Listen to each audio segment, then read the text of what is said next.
Zachée vient au-devant de Jésus-Christ pour arranger sa vie, mais il ne parle pas que de lui, il parle des fautes qu'il a causées dans la vie des autres et il promet de restituer.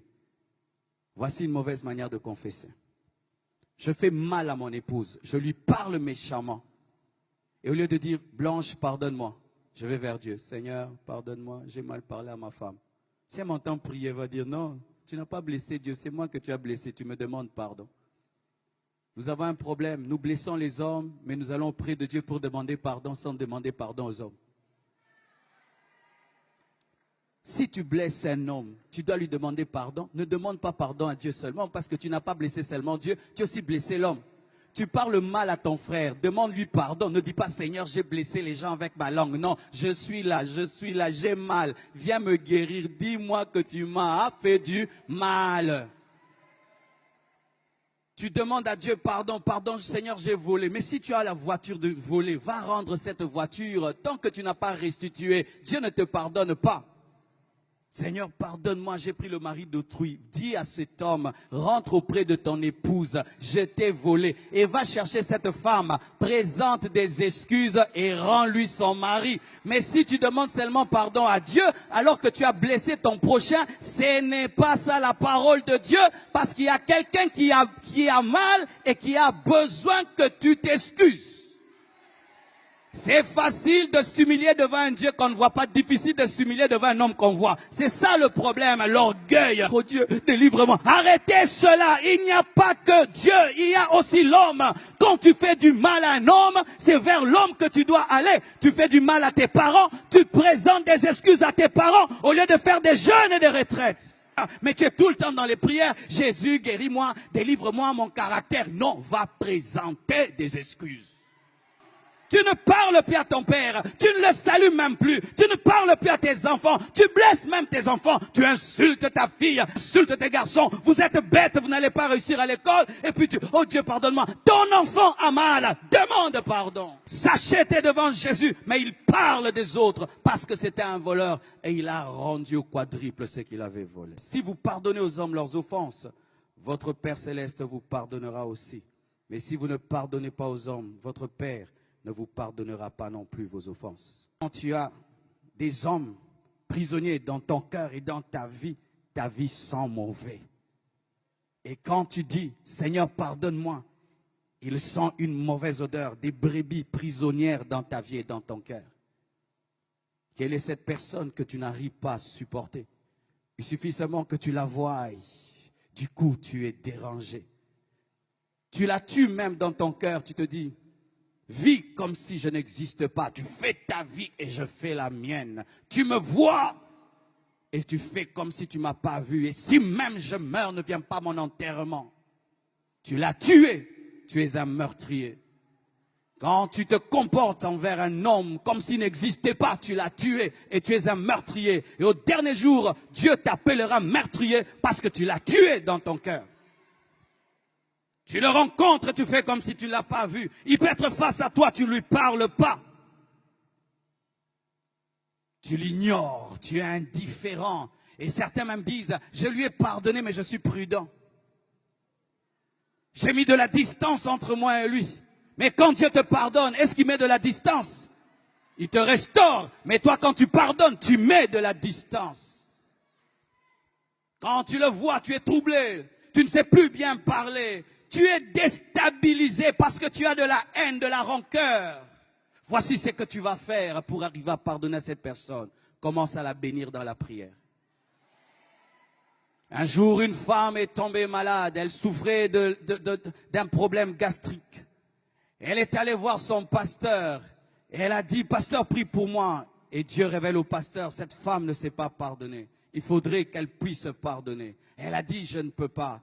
Et le pasteur lui dit, chaque jour, commence à bénir cette personne. Commence à bénir. Elle a commencé à bénir. Au début, c'était difficile. Oh Dieu, bénis-le. Ah non, il m'a fait trop de mal. Ah.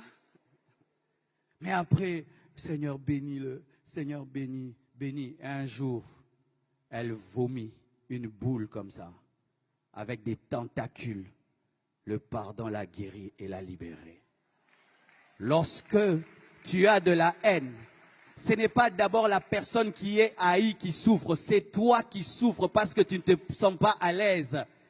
C'est toi qui souffres en premier parce que quand tu pries, Dieu ne t'exauce pas et toi, tu n'es pas à l'aise. Quand tu vois cette personne, tu es dérangé. Elle n'est pas dérangée, mais c'est toi qui es dérangé. Libérez les captifs. Libérez les captifs. Ouvrez vos prisons. Ouvrez les prisons de vos cœurs. Téléphone cette personne. Dis à cette personne, je t'aime, je te pardonne. Et je t'assure que tu vas l'amener au Seigneur par ton pardon. Beaucoup qui êtes chrétiens en ce lieu, vous n'arrivez pas à amener vos familles vers Christ. Pourquoi? Vous vivez dans la haine et dans la rancune. Tu as de la haine pour un païen.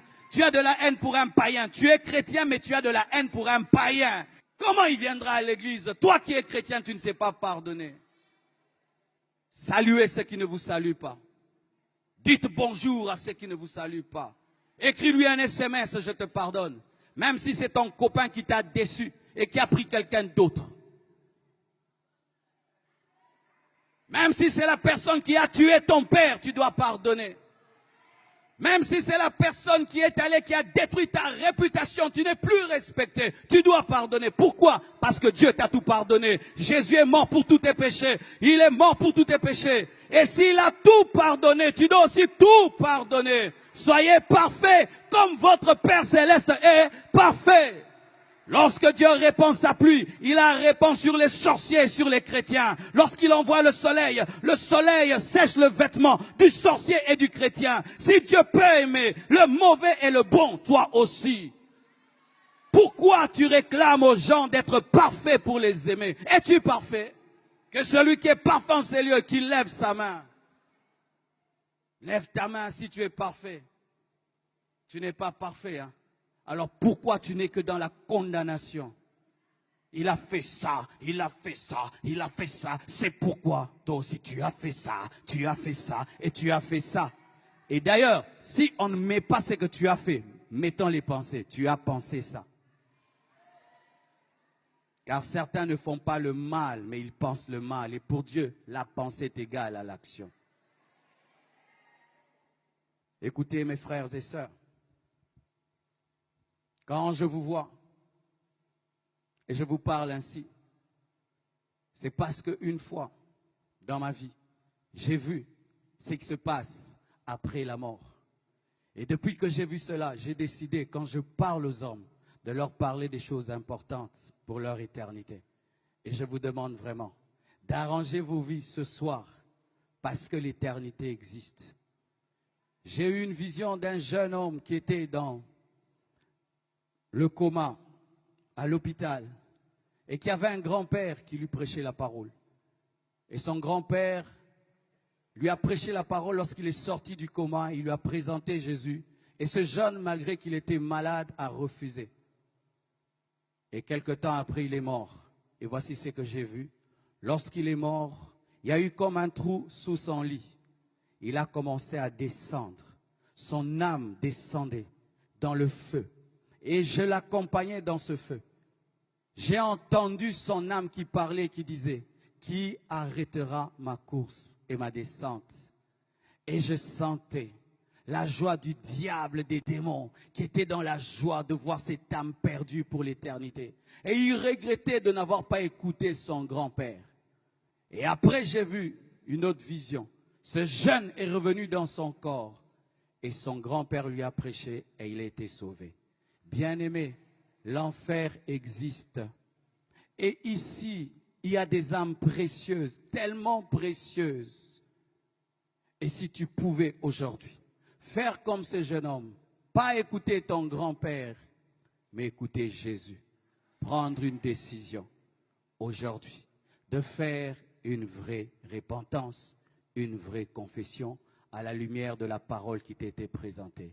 Que Dieu vous bénisse abondamment.